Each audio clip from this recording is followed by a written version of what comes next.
तो दोस्तों रिपोर्ट के मुताबिक इंडिया और चाइना के बीच में फिर से शुरू हो गया झड़प। और दोस्तों इस बार लद्दाख में या उत्तरी बॉर्डर में नहीं बल्कि ये झड़प बताया जा रहा है कि उत्तर पूर्व में मतलब अरुणाचल सेक्टर के आसपास हुआ है। एएनआई के हाल ही के एक रिपोर्ट में जानकारी दिया गया है कि तवांग सेक्टर जो कि अरुणाचल प्रदेश में है वहीं पे ही दोनों देशों के फोर्सेस के बीच में ये क्लैश हुआ है। और रिपोर्ट में ये भी दावा किया जा रहा है कि यह घटना असल में 9 तारीख का है। दोस्तों आपके जानकारी के लिए बता दूं कि ये दोनों देशों के बीच में घटे ऐसा दूसरा सबसे बड़ा क्लैश के रूप में भी देखा जा रहा है। और एएनआई के रिपोर्ट में यह भी बताया जा रहा है कि जो घटना घटा इस कारण दोनों देशों के ही सैनिकों में से कुछ सैनिक माइनर इंजर्ड है। हालांकि यह भी दावा किया जा रहा है कि घटना के तुरंत बाद ही दोनों देशों की आर्मी के द्वारा सेक्टर में डिसएंगेजमेंट कर लिया गया है। सोर्सेस की तरफ से यह भी बताया जा रहा है कि इस घटना के तुरंत बाद ही उस एरिया के जो इंडियन कमांडर है उनके द्वारा अपने काउंटर पार्ट मतलब चाइनीज PLA के आर्मी के कमांडर के साथ एक फ्लैग मीटिंग को आयोजित किया गया ताकि सभी चीजों का डिस्कशन हो सके। और दोस्तों ये एक स्टैंडर्ड प्रोसीजर के अंतर्गत होता है ताकि बॉर्डर में पीस और ट्रैंक्विलिटी को मेंटेन किया जा सके। दोस्तों सूत्र के मुताबिक अरुणाचल प्रदेश में लाइन ऑफ एक्चुअल कंट्रोल में तवांग सेक्टर एक ऐसा सेक्टर है जहां पे बॉर्डर को लेकर दोनों देशों का धारणा कुछ कुछ जगहों में अलग है।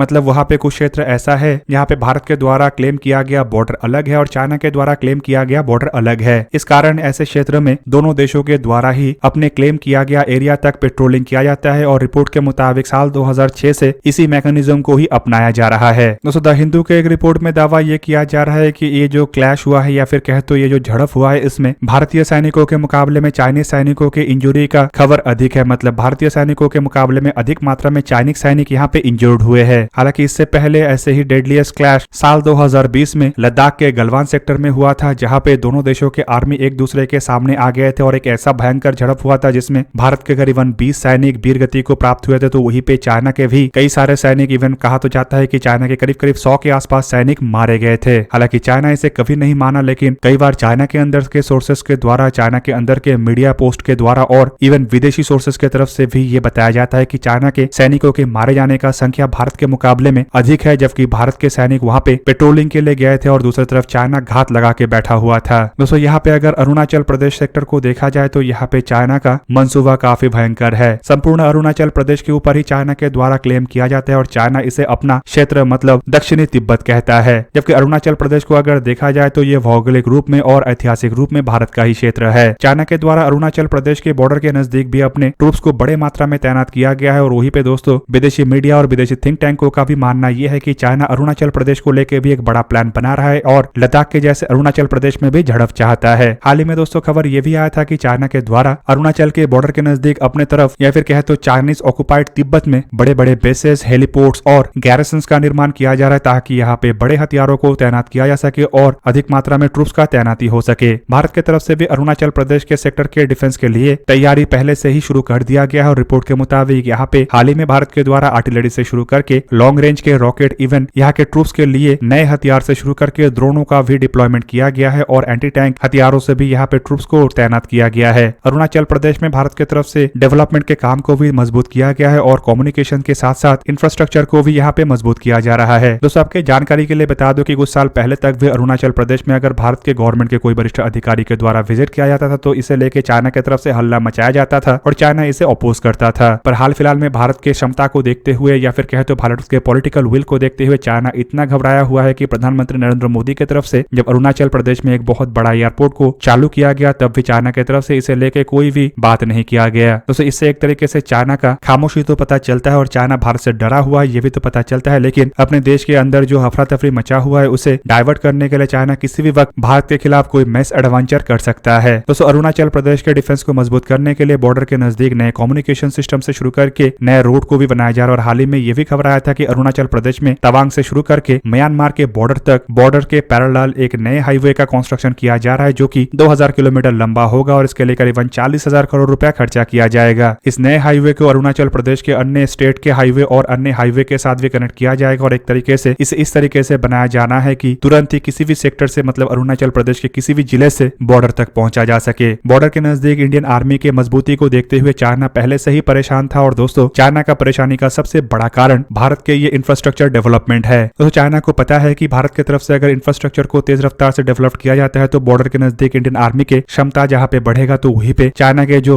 जमीन को हथियाने का मंसूबा है वो धीरे धीरे कमजोर होगा। और इंफ्रास्ट्रक्चर के मामले में चाइना जो आगे है उसमें अगर चाइना पीछे चला जाता है तो किसी भी एरिया में चाइनीज ट्रूप्स आने से पहले ही भारत के आर्मी वहां पे जाके चाइना को काउंटर करने के लिए तैयार रहेगा। दोस्तों भारत के जो नया गवर्नमेंट है मतलब मोदी गवर्नमेंट की तरफ से फिलहाल बॉर्डर के सिक्योरिटी को सबसे अधिक तवज्जो दिया जा रहा है और दोस्तों बॉर्डर में आर्मी के सुविधाओं को बढ़ाने के साथ साथ दुश्मन को काउंटर करने के लिए भी नए गवर्नमेंट की तरफ से तेज रफ्तार में काम किया जा रहा है। और दोस्तों ये भी चाइना के तिलमिलाहट का या फिर कहे तो चाइना का परेशानी का एक बहुत बड़ा कारण है। आप सबके जानकारी के लिए बता दूं कि पहले के जो गवर्नमेंट थे उनका एक मंसूबा ये था कि चाइना के बॉर्डर के नजदीक इंफ्रास्ट्रक्चर और रोड को ना बनाया जाए जो कि चाइना के खिलाफ भारत का सबसे बड़ा डिफेंस होगा, क्योंकि दोस्तों उनका यहाँ पे मानना था कि ऐसे रोड अगर बनता है तो इससे चाइना नाराज होगा और भारत के ऊपर हमला कर सकता है और यही रोड भारत के खिलाफ चाइना इस्तेमाल करेगा। पर दोस्तों मोदी गवर्नमेंट के नए रणनीति के तहत रोड को बनाया जा रहा है और गवर्नमेंट का मानना है कि चाइना जब हमला करेगा तब देखा जाएगा, लेकिन उससे पहले बॉर्डर के नजदीक आर्मी को मजबूत किया जाए, क्योंकि इससे ना चाइना हमला करने का साहस अपना पाएगा और अगर हमला करता भी है तो चाइना के पास इतना क्षमता नहीं होगा कि इंडिया को पीछे धकेल सके, और अगर इंडिया को पीछे धकेल ही नहीं पाया तो रोड का इस्तेमाल कैसे करेगा। हालांकि दोस्तों रोड भारत के लिए अति आवश्यक इसलिए भी है क्योंकि खाली इसका इस्तेमाल आर्मी ही नहीं करेगा बल्कि अरुणाचल प्रदेश के दूर दराज गाँव में और कस्बों में रहने वाले लोगों का भी ये रोड उपयोगी होगा और इसका इस्तेमाल करके उनका जहाँ पे कम्युनिकेशन मजबूत होगा तो वहीं पे उनका जो जीवन शैली है वो भी और आसान होगा। अब दोस्तों चाइना और इंडिया के बीच में जो झड़प हुआ है इसे लेके फिलहाल ऐसा कोई और जानकारी तो नहीं आया है, लेकिन माना जा रहा है कि चाइना का तिलमिलाहट का एक नतीजा है और चाइना तिलमिलाया हुआ इसलिए है क्योंकि भारत दिन ब दिन हर एक सेक्टर में मजबूत हो रहा है, चाहे वो डिफेंस के सेक्टर में हो, इकोनॉमी हो या फिर पॉलिटिकल सेक्टर में हो। और हाल फिलहाल में भारत का जो पॉलिटिकल रुतबा बढ़ा है मतलब इंटरनेशनल पॉलिटिक्स में जो मोदी गवर्नमेंट और भारत के गवर्नमेंट का रुतबा बढ़ा है उससे चाइना के शी जिनपिंग का छवि गिरता जा रहा है। और दूसरी तरफ भारत जिस तरीके से इकोनॉमिकल एक वॉरफेयर चाइना के खिलाफ शुरू कर दिया और एक तरीके से चाइना के इकोनॉमी को प्रहार करते हुए कमजोर कर रहा है और अपनी इकोनॉमी को मजबूत करने के साथ साथ अपने ट्रेड और अन्य इनिशिएटिवों के साथ भारत में मैन्युफैक्चरिंग को मजबूत कर रहा है, जिससे कि चाइना के इकोनॉमी के ऊपर और बड़ा आघात हो रहा है। इससे भी चाइना परेशान है। जबकि दूसरी तरफ अगर देखा जाए तो चाइना की इकोनॉमी गिरने के कारण चाइना के अंदर भी अफरा तफरी मचा हुआ है और इकोनॉमी कंडीशन को छुपाने के लिए जीरो कोविड पॉलिसी अपना के चाइनीज प्रेसिडेंट शी जिनपिंग की तरफ से अपना ही पैर में कुल्हाड़ी मारा गया, जिससे कि चाइना के अंदर फिलहाल एक तरीके से प्रोटेस्ट तो चल रहा है तो वहीं पे अपना लिया गया डिसीजन को भी शी जिनपिंग की तरफ से विड्रॉल करना पड़ रहा है, जिससे एक तरीके से चाइना के शी जिनपिंग के छवि चाइना के अंदर भी गिर रहा है। ऐसे में दोस्तों चाइनीज प्रेसिडेंट शी जिनपिंग कोई एक नया वॉर फ्रंट को खोलते हुए अपने लोगों के आक्रोश को डाइवर्ट कर सकते हैं और उसके लिए भारत के अरुणाचल या अन्य सेक्टर एक अच्छा ऑप्शन चाइना के लिए हो सकता है। लेकिन दोस्तों इस बार चाइना अगर ऐसा कुछ करने का सोचता है तो इसमें चाइना को और बड़ा नुकसान होगा। दोस्तों आपके जानकारी के लिए बता दो कि साल 2020 में चाइना की तरफ से तब भारत के क्षेत्र के अंदर घुसपैठ करने का प्रयास किया गया था जब भारत कोविड में घिरा हुआ था और बॉर्डर के नजदीक तब भारत का उस तरीके से ना इंफ्रास्ट्रक्चर था ना भारत उस तरीके से बॉर्डर में अलर्ट था, पर फिर भी चाइना को वहां पे मुंह खाना पड़ा। और इस बार तो भारत पहले से भी अलर्ट है और पहले से अधिक हथियारों का तैनाती करने के साथ साथ इंफ्रास्ट्रक्चर को भी भारत के द्वारा मजबूत किया गया है। ऐसे में चाइना अगर कोई मिस एडवेंचर करता है तो दोस्तों मेरा मानना यह है कि चाइना को इस बार और बड़े मुंह खाना पड़ेगा और इस बार गवर्नमेंट की तरफ से इसे देखते हुए जो इनिशिएटिव उठाया जाएगा या फिर जो कदम उठाया जाएगा वो चाइना के इकोनॉमी का संपूर्ण कमर तोड़ने के साथ साथ चाइना को डिप्लोमेटिकली और पॉलिटिकली भी आइसोलेट कर देगा। तो दोस्तों ये था आज का वीडियो। अगर आपको वीडियो अच्छा लगा तो लाइक कीजिए और मेरे चैनल को सब्सक्राइब कीजिए और साथ में बना हुआ बेल आइकन को भी प्रेस कर दीजिए ताकि आप मेरा वीडियो देख पाए सबसे पहले। जय हिंद।